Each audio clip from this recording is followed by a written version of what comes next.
Саламатсыздар ма? Келесі шығаратынымыз 47-ші есеп.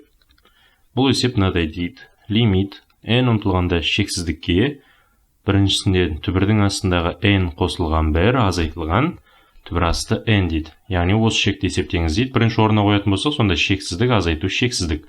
Ал ол бізде анықталмаған шексіздік азайтылған шексіздік. Демек енді бұны есептеу үшін ондай бұның бөлімдегі иррационалдықтан құтылатын сияқты енді керісінше бөлімін иррационалдыққа келтіреміз. Сонда лимит n ұмтылғанда шексіздікке мен бұны былай жазайын. Түбірдің астындағы n қосылған 1 азайтылған түбір асты n бөлінген 1. Яғни бұл мына бастапқы мына өрнектің өзі ғой. Енді осының түйіндесі түбірдің астындағы n қосылған 1 қосылған түбір асты n. Ал бұның бөлімінде де міне түбір асты n қосылған 1 қосу түбір асты n.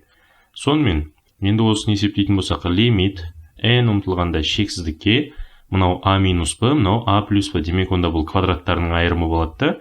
Мына түбірдің астындағы n плюс 1-дің квадраты ол n плюс 1-дің өзіне тең, одан n-ді азайтады екенбіз.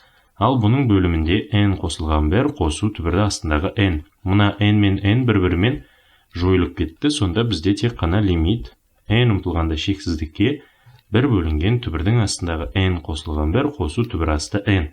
Енді осы жерден n-ді шексіздікке ұмтылдырсақ, шексіздікке 1-ді қоссаңыздар ол бәрібір шексіздік, одан бәрібір түбір алсаңыздар шексіздік. Мынау да шексіздік, екі шексіздіктің қосындысы ол шексіздік болады. Сан бөлінген шексіздік ол 0-ге тең болады екен.